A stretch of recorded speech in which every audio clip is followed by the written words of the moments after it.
આગામી તારીખ 11/7/2026 રોજ ડિસ્ટ્રિક્ટ કોર્ટ સુરત ખાતે રાષ્ટ્રીય લોક અદાલતનું આયોજન કરવામાં આવ્યું છે, જેમાં કાનૂની સેવા સત્તા મંડળ સુરત દ્વારા આયોજિત આ લોક અદાલતનો મુખ્ય હેતુ પક્ષકારોને સમયસર, સરળ અને સૌહાર્દપૂર્ણ રીતે ન્યાય ઉપલબ્ધ કરાવવાનો છે.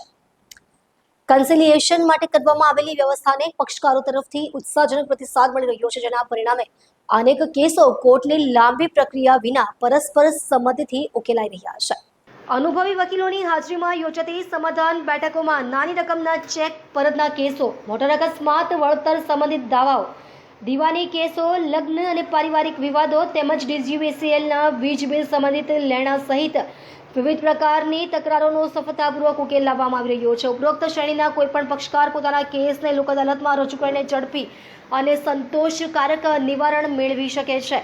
ગુજરાત હાઈકોર્ટના નામદાર જસ્ટિસ શ્રી A.S. સુપેહિયાના માર્ગદર્શન અને સૂચના મુજબ જિલ્લા કાનૂની સેવા સત્તા મંડળ સુરત દ્વારા રાષ્ટ્રીય લોક અદાલતનું આયોજન કરવામાં આવ્યું છે. સુરત જિલ્લાના મુખ્ય જિલ્લા ન્યાયાધીશ રાહુલ ત્રિવેદીએ તમામ પક્ષકારોને આ અનોખી વ્યવસ્થાનો મહત્તમ લાભ લેવા અનુરોધ કર્યો છે.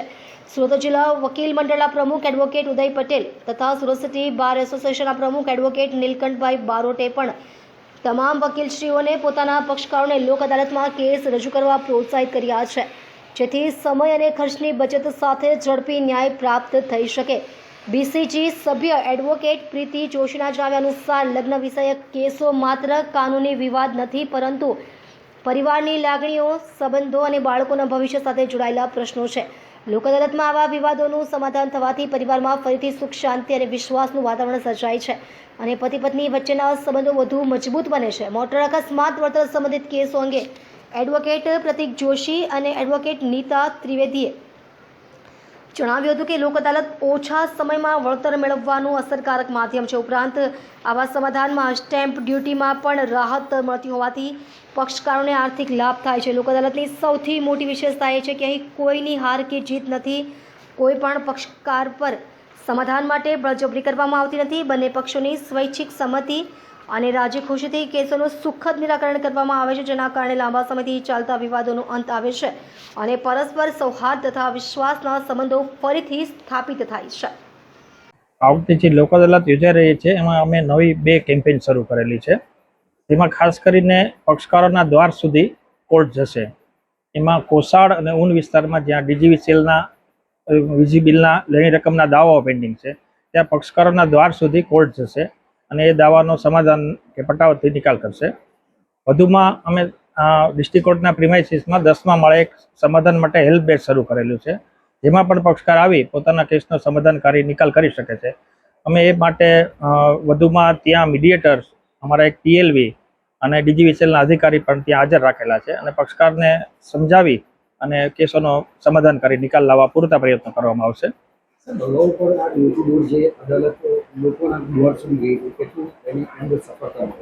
અગાઉ 2 કે 3 વખત કોસાડ અને ઊન વિસ્તારમાં ગયેલી, ત્યારે પણ ઘણી સફળતા મળી અને લગભગ 150 જેવા દાવાનો સ્થળ ઉપર નિકાલ થયેલો. અમારી 2 કે 3 ટીમો અત્યારે અમે ડિપ્લોય કરેલી છે. એમાં આજે અને આવતીકાલે કોસાડ વિસ્તારમાં છે અને સોમવારથી ઊન વિસ્તારમાં જવાની છે. લોક અદાલતમાં ખાસ કરીને સમાધાન પાત્ર કેસો, જેમાં સિવિલ દાવાઓ છે, નેગોશિયેબલ ઇન્સ્ટ્રુમેન્ટ એક્ટના કેસો છે, મેટ્રીમોનિયલ ડિસ્પ્યુટ છે, મોટર અકસ્માતના કેસો છે, તેવા કેસોનો સમાધાન નિકાલ થતો હોય છે. હું એડવોકેટ જસવંત એમ પટેલ, સુરત સિટી એડવોકેટ એસોસિએશનના વાઇસ પ્રેસિડેન્ટ તરીકે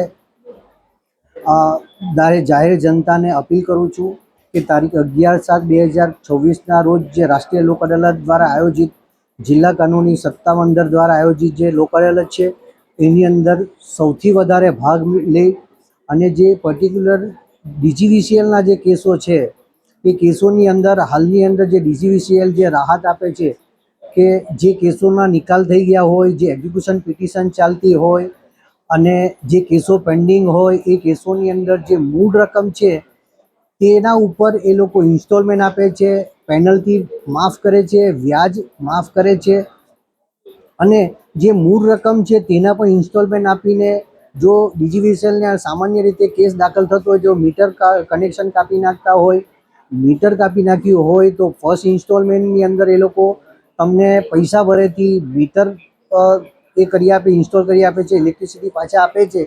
એટલે સામાન્ય માણસને જે કેસની અંદર કોર્ટની અંદર જે હાડમારી ભોગવવી પડતી હોય એ લોક અદાલતથી એમને ખૂબ મોટો ફાયદો થાય છે.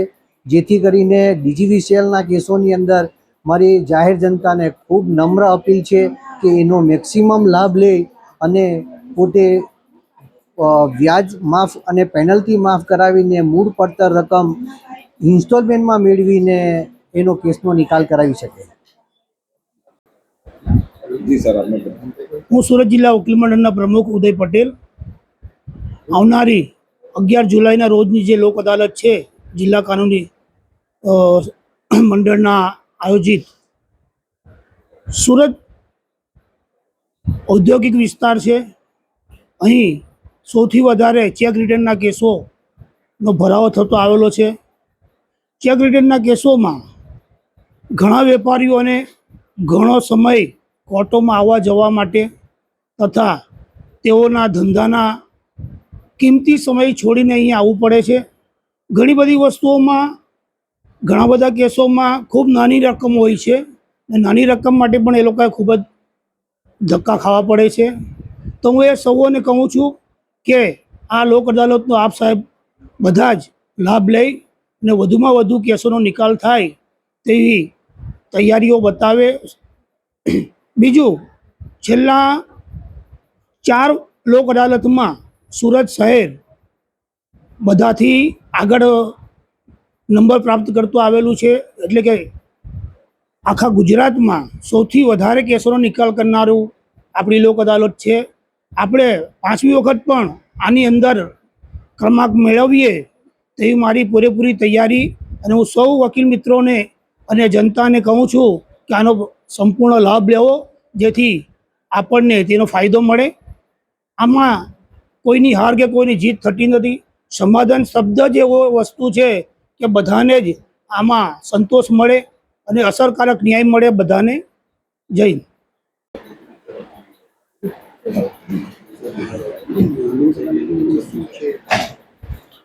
હું એડવોકેટ પ્રીતિ જોશી.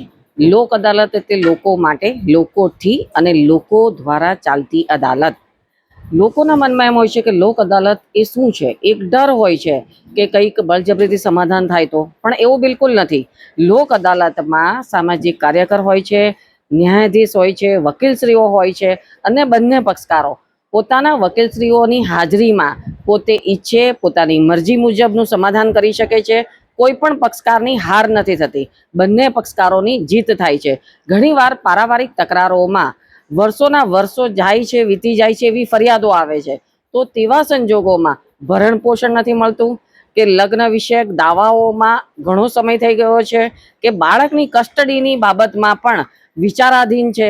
તો આવા સંપૂર્ણ પારિવારિક તકરારોના કેસો કે જેઓ લાગણીથી બંધાયેલા છે, માત્ર કાનૂની ઘૂંચને કારણે આવા સંબંધો લગ્ન જીવન ભંગાણને આરે પહોંચાડી દેતા હોય છે. ત્યારે આવા સંજોગોમાં લોક અદાલત એક આશીર્વાદ સમાન છે, જેથી કરીને જ્યારે પારિવારિક તકરારો હોય, ખોરાકીના કેસો હોય, લગ્ન વિષયક દાવા હોય, કે બાળકોની કસ્ટડીના હોય, ભરણ પોષણના પેન્ડિંગ રકમ મેળવવાના દાવા હોય, તો એ તમામ બાબતો આપણે આપણી લોક અદાલત જે આગામી 11 જુલાઈના રોજ જિલ્લા ન્યાયાલય ખાતે રાષ્ટ્રીય લોક અદાલતનું આયોજન છે, તો તેમાં આપ સૌએ આપના વકીલશ્રીઓ દ્વારા આપના આવા કેસો લોક અદાલતમાં તમે અચૂક મૂકશો, જેથી કરીને સમય અને શક્તિનો વ્યય બચી જશે અને આપણે ઝડપી ન્યાય મળશે અને બંને પક્ષકારોની જીત થશે અને સંબંધોમાં ફરી પાછું સૌહાર્દપૂર્ણ સ્થાપિત થશે અને લોક અદાલતથી બંને પક્ષકારોની જીત થશે. તો આવો સૌ આપણે સાથે મળીને લોક અદાલતનો લાભ લઈએ અને સંબંધોને બચાવીએ. ધન્યવાદ. जी, अपना परिचय। હા, હું એડવોકેટ નીતાબેન ત્રિવેદી. આવનારી લોક અદાલત 11/7/2026ના રોજ નામદાર પીડીજે સાહેબ શ્રી આર.એ. ત્રિવેદી સાહેબ તેમજ જિલ્લા કાનૂની સેવા સત્તા મંડળના સાહેબ શ્રી ડી.આર. જોશી સાહેબના નેજા હેઠળ રચાનારી લોક અદાલતમાં ખાસ કરીને મોટર એક્સિડન્ટ ક્લેમના જે કેસીસ અમે સમાધાન માટે મૂકીએ છીએ, એમાં આપણને એમ થાય કે લોક અદાલતમાં જ કેમ સમાધાન કરવાનું, એવો સવાલ દરેકને આવે. મેટરો ચલાવીશું, અમે વ્યાજ લઈશું, પણ લોક અદાલત પાછળ જે સમાધાન કરવાનું મુખ્ય કારણ એ છે કે અકસ્માતમાં જે વળતર આપવાનું થાય છે એ વળતરમાં જે બાય ઓર્ડર આપણે જે પૈસા મેળવીએ છીએ એમાં જે ડિસ્બર્સમેન્ટ એટલે કે જે વેચણીનો છે તેનો લાભ આપણને અહીંયા મળે છે કે જે માની લો કે કોર્ટના ઓર્ડર દ્વારા આપણે પૈસા મેળવીએ તો 70-30 એટલે કે 70% ફિક્સમાં જાય છે અને 30% કેશમાં મળે છે, જ્યારે અહીંયા એટલો પણ લાભ નામદાર કોર્ટ દ્વારા આપવામાં આવે છે કે એમાં 60-40નો રેશિયો રાખે અથવા અમુક એવી નાની રકમો હોય એમાં પૂરેપૂરી પણ રકમ આપવામાં આવે છે, એમાં કોઈ ફિક્સમાં મૂકવામાં આવતું નથી. પ્લસ આમાં જે કોર્ટ ફી સ્ટેમ્પનો છે તેનો પણ આપણને લાભ મળે છે કે કોર્ટ ફી સ્ટેમ્પ એમાંથી માફી મળે છે. બીજું કે જલ્દીથી આપણને નાણાં મળે છે. અમુકને એવું થાય કે વર્ષો પછી ન્યાય મળે, વર્ષો પછી ન્યાય મળે એ વખતે એવું પણ બની શકે કે જ્યારે વળતરની રકમ મેળવવાની થાય એ વખતે વ્યક્તિ હયાત ના પણ હોય, ઇન્જરીના કેસોમાં ઇન બિટવીન મેટર ચાલતી હોય ત્યારે એક્સપાયર થઈ જાય તો ઘણો બધો લોસ પાછળથી પણ જાય છે.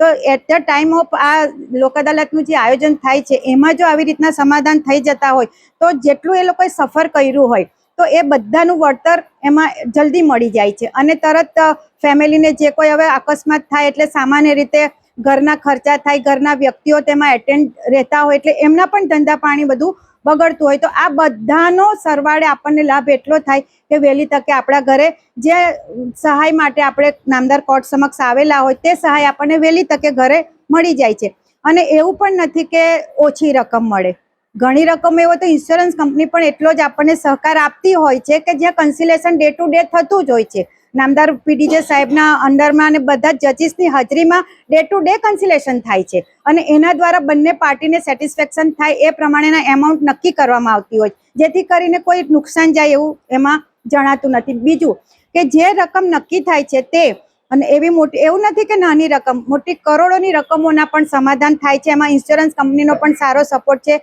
અરજદારના એડવોકેટોનો પણ સારો સપોર્ટ અને એકબીજાની કન્સલ્ટથી થાય છે કે ભાઈ રકમ માટેની જે કેલ્ક્યુલેશન તે બધી જ ગણતરી સાથે, એવું નહીં કે તમારું કોઈ પણ હેડ્સ એમાં કપાતું હોય. એટલે આવા નાના નાના મુદ્દાઓની પણ સમાધાનમાં એની ચર્ચા વિચારણા થયા પછી સમાધાન આગળ વધે છે અને એના પ્રમાણેના આપણને ચેક વિતરણ કરે કાં તો પછી ડિપોઝિટ થાય ને બહુ વહેલી તકે આપણને પૈસામાં એ રાહત યોગ્ય સમય આપણને મળી જતી હોય છે. એટલે હું દરેક જનતાને, આજે તો જનતા પ્લસ જે વીમો નથી એવી ગાડીઓમાં, એવી ગાડીના વીમા વગરના જે વ્હીકલ હોય એમાં શું, તો વીમા વગરની ગાડીમાં એમાં હું એટલું સજેશન કરવા માંગુ છું કે જે આવી મેટરો હોય તો એમાં પણ સમાધાન થાય છે. નાની મોટી ભલે આપણે કહીએ કે ભાઈ ડ્રાઈવરને માલિક પાસેથી આપણે શું લેવાનું, લાયબિલિટી તો ફિક્સ છે જ, પણ એમાં પણ જો અહીંયા અત્યારે રાહત મળી જતી હોય તો સારું છે કે આપણે એક હાથ એમાંથી નીકળી જાય ને સારી એવી રકમ પણ મળે પાર્ટીને, બંને પાર્ટીને. એમાં ખાનગી રાહે જો માલિક હોય તો માલિક ડ્રાઈવરને પણ રાહત મળે પ્લસ અરજદારના એડવોકેટ કે અરજદારને પણ એ લાભ આપી શકે છે. આટલું જ મારું કહેવું છે. અને લોક અદાલતનો વધુમાં વધુ બધા લાભ લો, ખાસ કરીને મોટર એક્સિડન્ટ ક્લેમમાં, કારણ કે એમાં એક ફિઝિકલી એમાં ફાઇનાન્શિયલી બધી રીતે પરિવાર હેરાન થતો હોય છે. તો આવી લોક અદાલતનો લાભ લઈ અને એનો સુમેળે નિકાલ લાવીએ એવી આપણને સૌને મારી વિનંતી છે અને રજૂઆત છે.